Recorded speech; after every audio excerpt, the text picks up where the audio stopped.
Hi guys, Rena with Made to Match here. So today I'd like to answer a question that came in from someone who said, Rena, I need a new nanny. Please help me. I'm in Seattle. I have a woman who's been working with me for about 6 months. She asked for a raise after 3 months and I gave it. She's only working about 8 hours a day as a live-in. The woman showed me the salary package, the demands that this person has, and if that's factual, it's a very light load and a great package already. The woman said, I had to go out of town for a week for work, and I asked her, could you please feed the dog twice a day and walk the dog once a day? My husband will walk him when he gets home. And the nanny said, sure, for $100 for the week, $20 a day. I'll take on that extra task. Well, if my live-in said that to me, the relationship would be broken, as it was in this case. I don't know. I really want to hear what you guys think about that below. Nannies also, tell me what you think. Again, this isn't a job where she was already at her max. I verified. I have to ask clients to revisit their list, kind of rethink things, make things more realistic all the time. I'm all about finding a happy medium. Both sides have to be happy, absolutely. But this isn't that. This is a situation where the job is already pretty cush. So I would think that sort of nickel and diming relationship makes a relationship finished. It fractures the sense of communal teamwork in the relationship. And if you don't have that in any situation, in any work situation, if there isn't a sort of teamwork, what are you there for? You should just be working independently. This isn't a working relationship. So one thing I would say is that the warning signs were there before this incident, for sure. The red flags were there, and that was a poor hire. That was a lack of screening. Like so many families out there, she found this person on her own. This wasn't an agency that screened. So she didn't have the help. And many agencies wouldn't care. They would just say, yeah, take this person, and generally it's a fit. They're not looking for the character qualities like we are, to see who has a servant's heart, who really enjoys this kind of role and isn't just doing it because, hey, it's a good gig and this is the job I can get right now. You know, who wants to be here? They're showing up because they want to be part of a team and running a house. So I'm sure those character qualities were present. We catch those all the time, and that's why we weed out so many of women who apply to work with one of our families. We just were looking for a very specific type of heart. And clearly that's not there in this person. So if your nanny came to you and said that right before you had to walk out the door on a business trip, what would you say? How would you feel? How would you feel about that relationship going forward? How would you feel when she came to you and said, hey, I've got to leave half day on this Friday. You know, I need to leave 4 or 5 hours early. I've scheduled a doctor's appointment. If you said to her, okay, great. Oh, great. I'll be paying you $100 less. What would her reaction be? How would she feel about that?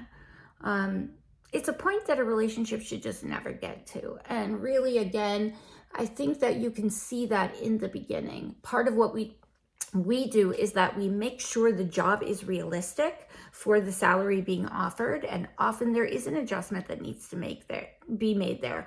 Always, the employer wishes they could pay less and get more work from the relationship.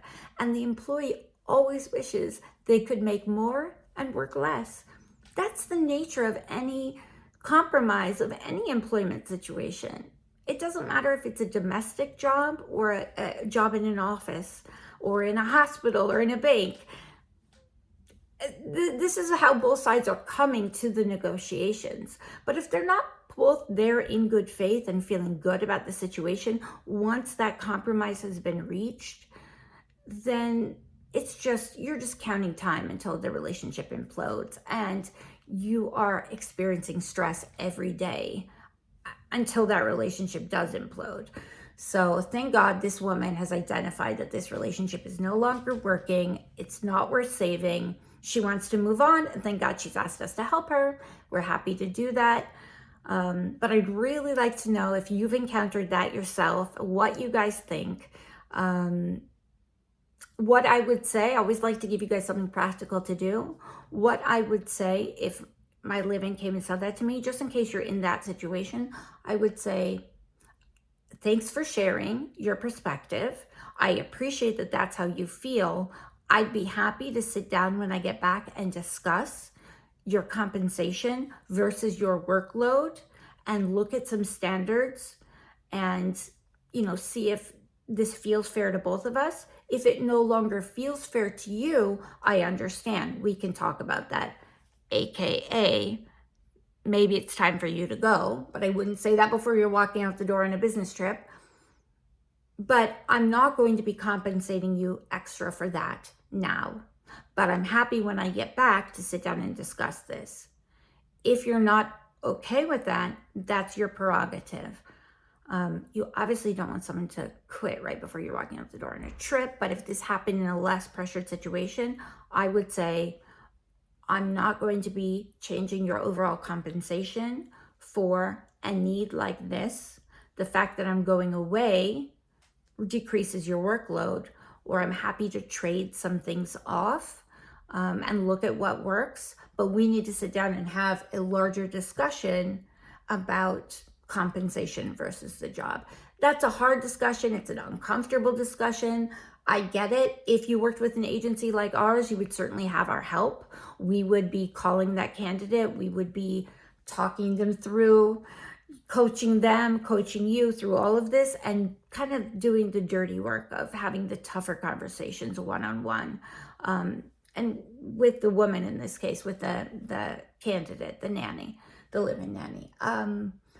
So that's part of the benefit of working with an agency like ours. A lot of agencies don't act as your free human resources department for the long term, but we, definitely do. That's something I believe in. I think these are difficult relationships and you need help managing them. And you need a third party who knows the industry and knows what other families are doing and what's normal. Don't take your nanny's word for it. She's on these Facebook groups that tell women that they should all be making $70,000+ a year, even with little experience, no training, no certification. So you really do need some outside help in these situations, I would think, and I certainly would want that. But for those of you doing it on your own, I would say, I would defer to a later date and say, I'm not going to be changing your compensation based on a very temporary situation. But if you feel it's warranted, I'm happy to sit down and discuss your overall package versus requirements. And that's a discussion you should prepare for because you're in a pretty bad place already once she's making that kind of demand, I think. Again, this is my opinion, 10 years in the industry. This is what I see and how I approach it. I'd love to know what you think. Please subscribe just in case the questions that come up here or the suggestions or the advice is something that you've experienced or you could benefit from. Great. We'll see you next time.